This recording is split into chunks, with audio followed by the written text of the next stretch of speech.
Muchas gracias, señor presidente, compañeros y compañeras asambleístas. Vengo desde el territorio ancestral del Chota, La Concepción y Salinas, al norte del Ecuador, en la provincia de Imbabura, límite con la provincia del Carchi. Pero también vengo con todas las voces de mis ancestros y mis ancestras, Salomón Chalá, Aida Espinosa, y muchos de los que me han antecedido y se han ido al panteón de los orishas, y por eso el Eguá pido que me abra los caminos y genere el entendimiento en este quehacer de la Asamblea Nacional. Y las expresiones de este periodista del Perú efectivamente me lleva a hacer un relato rápido sobre el racismo estructural. Y el racismo estructural tiene mucho que ver desde la colonia allá en el siglo XVI. Y en el siglo XVI, cuando mis ancestros y ancestras fueron capturados y raptados desde el continente africano y trasplantados en el continente americano, efectivamente ahí había unas justificaciones estructurales y se decía que los africanos no eran seres humanos, que los africanos eran animales, que no tenían relación entre lo sagrado y lo divino, que no tenían relación entre sus dioses y la cotidianidad de la vida, que no generaban cultura. Pero la gran pregunta, Occidente decía eso, Europa occidental, y asumido posteriormente por los esclavizadores en las Américas. Nos dijeron que éramos piezas de indias, y en ese pretexto comenzaron a ubicarnos en unos barcos de la muerte que llamaron los barcos negreros. La primera racialización de la humanidad estuvo ahí. Llamaron barcos negreros y desconocieron la condición de seres humanos a los africanos y sus descendientes. 1830 en las Américas se fundan los estados-nación, entre esos el estado ecuatoriano. Y se funda desde la ideología del mestizaje, en donde siempre estuvieron viendo a Europa, a lo blanco, lo civilizado y lo cristiano. Posteriormente a los criollos, a los hijos de estos europeos colonizadores. Luego a los pueblos y nacionalidades que llamaron indígenas en ese momento porque tenían el fenotipo parecido a los colonizadores.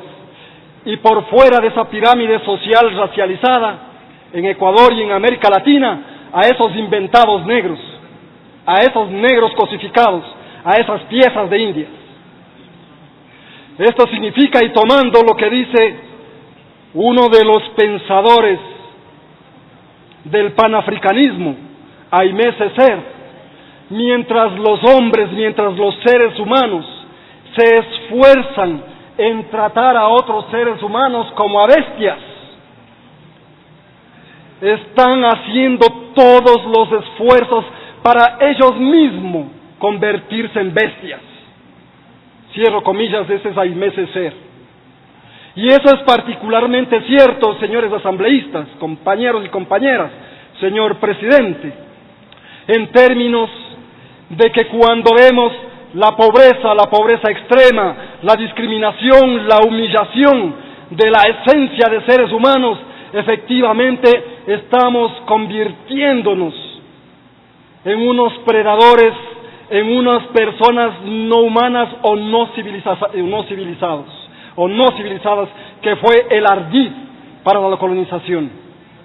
En esa medida, compañeros asambleístas, quiero decir que el racismo estructural tiene que ser realmente condenado en América Latina, en Ecuador y en el mundo.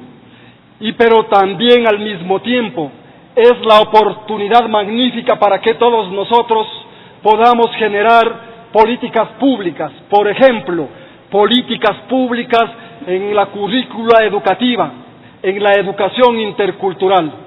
Es importante que desde la educación inicial, básica, media y superior, realmente se conozca los procesos sociohistóricos del pueblo afroecuatoriano y los afrodescendientes en las Américas.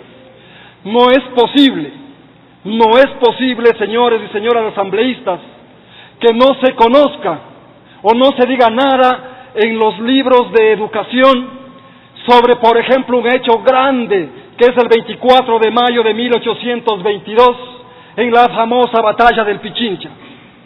Siempre aparece el héroe niño, pero no aparecen los soldados del ejército bolivariano, que en el 99% fueron afrodescendientes, que pese a la condición de esclavizados, dieron la libertad a los blancos. Eso es lo que nosotros tenemos que ir cambiando y conociéndonos a partir del sistema educativo para ir saliendo de esa lacra que constituye efectivamente el racismo, la xenofobia y otras formas conexas de intolerancia. Eso, lo de Felipao, lo de Felipe Caicedo, es la consecuencia colonial. Vamos a atacar entonces la estructura, y la estructura la vamos a hacer atacando la pobreza extrema. El presidente Correa bien hizo en firmar el decreto ejecutivo número 60, en donde se promueve el plan plurinacional para la eliminación de la discriminación racial y el racismo.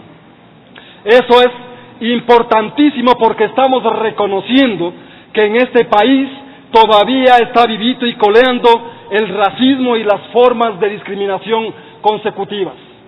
Eso entonces vamos a ponerlo nuevamente en escena en el país, y por qué no a través de las instituciones como la CAN, el Parlatino, etcétera, con la UNASUR, poder ir constituyendo estos ciclos de la política pública a través de la adopción del combate al racismo y la discriminación.